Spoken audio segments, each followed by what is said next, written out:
The Jewish Week on JN1. Over the past few weeks, one television programme in particular has gripped audiences across the UK. Forget American dramas and pop competitions, the four-part series The Jewish Mum of the Year has proved to be a hit. And what's its secret of success?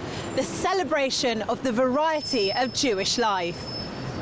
The programme is centred around weekly tasks the mums are required to complete. All the tasks are related to family life.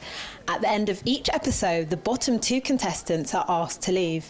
JN1 spoke to the man behind the hit series, editor of the Jewish News, Richard Ferrer, to find out how the programme started. Well, Jewish Mum of the Year was never meant to be a TV show. It started off as a competition in my newspaper, the Jewish News, to find a mum for Mother's Day that the community could be proud of. And then Channel 4 here in the UK found out all about it and thought it would be a really, really great opportunity to show the rest of Britain how diverse the Jewish community in this country really is. We're looking for the Jewish News's mum for the community. So the winner is going to be our agony aunt.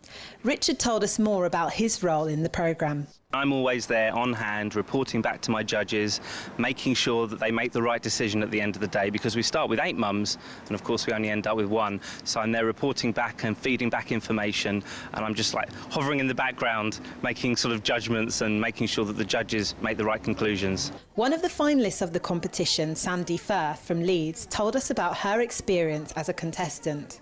I'm the same as everybody else, so we just thought it would be fun and it looked interesting, and it actually turned out to be quite challenging, very challenging, and a lot of fun. We were on our feet 15 hours a day, 17 hours a day. It was hard work, but absolutely loved it. One unique aspect of the show is that it discusses the challenges of being a Jewish mum, something mother and grandmother Sandy is full aware of. We're dealing with different aspects in our lives because of the Jewish things like bar mitzvah and bat mitzvahs, which are quite, again I'm using the word challenge, but they're challenging roles that we take on. I've made a bar mitzvah and I've made a wedding, I've made 2 weddings. They're different to non-Jewish weddings and occasions, and you've got a lot to deal with, and it's nice to be able to celebrate the kind of life, you know, that we lead, and to show people what kind of things we do. Your family comes first. My family comes first. Having children, I think with any mother, your family comes first, to be fair.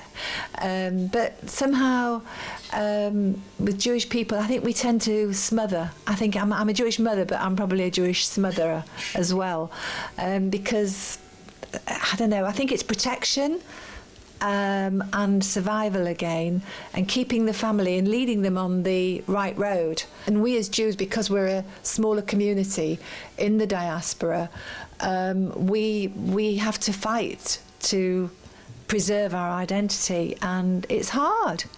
You know, you're different, but you want to be the same. Editor Richard believes the programme helps to dispel negative stereotypes of Jewish mums and the community as a whole. If anything, this is the opposite of stereotype, because they are so completely different in so many different ways. I think what makes people uncomfortable, perhaps, is because these mums are so different, but Judaism is still at the very centre of their lives, that with all the tasks they've been asked to do in the show, they come at it from so many different ways, but they're still very, very Jewish at heart. So there's clashes and controversies and debates over modesty and love and marriage and dietary laws. All these things kind of are in the mix. And what people probably are perceiving to be cliches and stereotypes really is just the Jewish community being seen on TV in a way it's never been seen before. And the programme has even given Sandy a new business idea. It's going to be called Fruitastic, and I'm going to make fruit towers and also do something that I did in the finale, in the final, which was actually shown at the very end. Despite some criticism, both Sandy and Richard are happy with the way this show has been received in the UK. Probably 90% positive. Of course, you're always going to get the cynics and a few people who aren't enjoying it, but 90%, I mean, wherever I've been, people have said, oh, yeah, I love your programme. And the local press have been very positive about it. It's lovely. If I could boil down the reaction, it's either been very, very positive to the 99.5% of the UK that aren't Jewish. You know, it's broken down a lot of stereotypes, and I think it's broken down a lot of ignorance and changed perceptions in many, many ways. And in terms of the community itself, I think there's been some great positive feedback, but I think some people have been surprised at the breadth and diversity of Jewish life in Britain today. So the search for the Jewish Mum of the Year continues, and next week's episode sees the mums go head-to-head hosting a Friday night dinner.